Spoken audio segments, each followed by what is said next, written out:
Someone in your group isn't moving. They were fine yesterday, hunting, laughing, sitting beside you at the fire. Now they're gone, and you have no word for what just happened.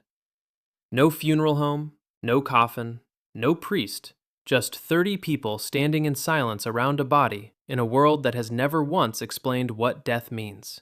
What do? Do you bury them? Leave them? Grieve them? Ancient humans faced this moment hundreds of thousands of years before religion existed. What they did next didn't just reveal who they were, it built everything you feel about death today. Death wasn't an abstract concept to ancient humans. It was a physical presence. Sudden, confusing, terrifying. One moment someone was part of your group, contributing, protecting, belonging. The next moment, they were a body, still warm, still recognizable, but completely, permanently gone. And here's what made it worse. No other animal fully understands what death means for itself. Chimpanzees grieve. Researchers have documented mother chimps carrying their dead infants for days, unable to let go. Elephants return to the bones of their dead and touch them gently with their trunks. But there's a critical difference. These animals don't know they will die too. Humans do. Cognitive scientists believe that awareness of personal mortality, the understanding that you yourself will one day stop, appeared somewhere between 100,000 and 300,000 years ago in early Homo sapiens. That moment changed everything. Because once you understand that death is coming for you, not just others, every corpse becomes a mirror. Every death in the group wasn't just a loss, it was a preview. And ancient humans had to figure out what to do with that, alone, in the dark, around a fire, with no answers and no one who had ever solved it before them. Before grief came something more immediate: fear. A dead body in a prehistoric camp was a serious practical problem. Decomposition attracted predators. The smell drew scavengers, hyenas, wolves, vultures, directly to where the group slept. Pathogens from a decaying corpse could spread through a small camp of 30 people with devastating speed. University of Cambridge curator Trish Beers has studied this extensively, noting that ancient humans had a deep, inherent aversion to decay, likely evolved as a biological defense mechanism. Meaning, your disgust at death isn't culturally learned, it's ancient, wired in. A survival signal older than language. So the very first thing ancient humans did when someone died had nothing to do with ritual or religion. They moved the body, away from the camp, away from the water source, away from where children slept. Researchers call this practical mortuary behavior, and evidence of it appears in hominin sites dating back over 300,000 years. But something remarkable happened after the body was moved. They came back to it. Not out of necessity, out of something that had no name yet, but that every human being reading this has felt. Grief is older than words. Paul Pettit, professor of Paleolithic archaeology at Durham University, spent decades studying early hominin death sites. His conclusion? Grief, the raw emotional response to losing someone, predates modern humans entirely. Our ancestors grieved, not because culture told them to, because the brain they carried made it unavoidable. Here's the neuroscience behind it. When you lose someone your brain has formed a deep social bond with, the neural pathways associated with that person don't disappear. They keep firing, looking for a signal that never comes back. Neuroscientist John Cacioppo called this social pain, the neurological experience of losing a person your brain has permanently mapped into its social network. It feels like a missing limb, because to your brain, it is. For ancient humans living in groups of 30, every person was essential: hunter, protector, parent, knowledge keeper. Losing one didn't just hurt emotionally, it left a gap in the survival system. The grief ancient humans felt was therefore doubled. Personal loss layered on top of genuine survival anxiety. Who will hunt in their place? Who will remember where the water was during the dry season? Who watches the children now? Grief and fear arrived together, inseparable. And out of that unbearable combination, something extraordinary emerged. Ritual was not invented by religion. Ritual was invented by grief.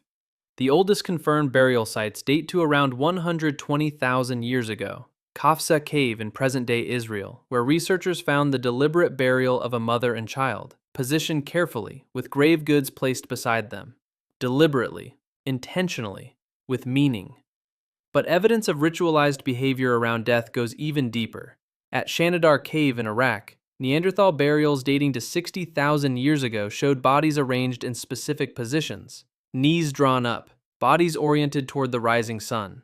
At Arene Candide in Italy, a young man buried 27,500 years ago, known as the Prince, was covered in red ochre, the same pigment used to treat wounds among the living. The same substance used to care for the injured was used to care for the dead.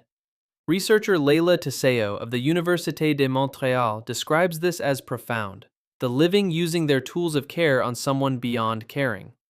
These weren't just burials, these were statements. We remember you. You mattered. You were not nothing. And something else was happening simultaneously. Story. Anthropologist Mary Steiner at the University of Arizona found consistent evidence that ancient humans used death as a moment of collective narrative, gathering to tell stories about the person, to speak their name, to keep them present in the group's memory. This was not sentiment. This was survival strategy. In a world with no writing, the only way knowledge survived was in the minds of the living. Keeping the dead alive through story preserved everything they knew. Where water was, which plants were poisonous, which routes were safe. Grief became memory. Memory became survival. If this is already hitting different, you're in the right place. Hit that like button so more people find this. It genuinely helps. Now let's go deeper. Before we get to the part that will completely change how you see your own grief, if you haven't subscribed yet, do it now. Every week we go back 300,000 years to explain why you feel exactly what you feel today. Hit subscribe. It's free. Let's continue. Every ritual you perform around death today, the funeral, the wake, the black clothing, the gathering of people, traces directly back to what ancient humans invented around fires 100,000 years ago. Not because tradition demanded it, because the human brain demanded it. Here's what neuroscience has confirmed. Grief without ritual is neurologically harder to process. Studies from Columbia University found that people who participated in meaningful death rituals, even self-created ones, reported lower cortisol levels and faster emotional recovery than those who did not. Ritual gives the brain a structured pathway through loss. It says, this is what we do. This is how we mark it. This is how we survive it together. Your ancient ancestors discovered this without laboratories or studies. They discovered it by sitting beside someone they loved, in the dark, in the silence, and realizing that doing something, anything, together was better than doing nothing alone. And here's the part that should stop you completely. The reason death hits you so hard, harder than almost any other experience, is not weakness. Your brain was built for a world where 30 people were everything. Losing one was losing a 30th of your entire world. Today you have hundreds of connections, thousands of acquaintances, but your brain still processes significant loss as if it's losing a 30th of everything. Because underneath all the years and the technology and the funerals and the flowers, it still thinks you're living in a group of 30, and it still can't afford to lose anyone. The next time grief hits you, that weight that settles somewhere in your chest and won't move, don't call it weakness. Don't tell yourself to get over it. That feeling is 300,000 years old. It means your brain built a real connection, a deep one, the kind that kept your ancestors alive through the darkest moments of human history. Ancient humans didn't have answers about death either, but they sat together, they told stories, they marked the moment, they refused to let someone disappear as if they never existed. And that impulse, that refusal, is still in you. It always was. 300,000 years of grief, and we still haven't figured out how to make it hurt less. If this video made you feel something, share it with someone who needs to hear it. One share puts this in front of someone who might really need it today. Subscribe for every week. Like if this changed how you see yourself. And drop a comment below. Tell me which part stopped you completely. I'll see you in the next one. It goes even deeper.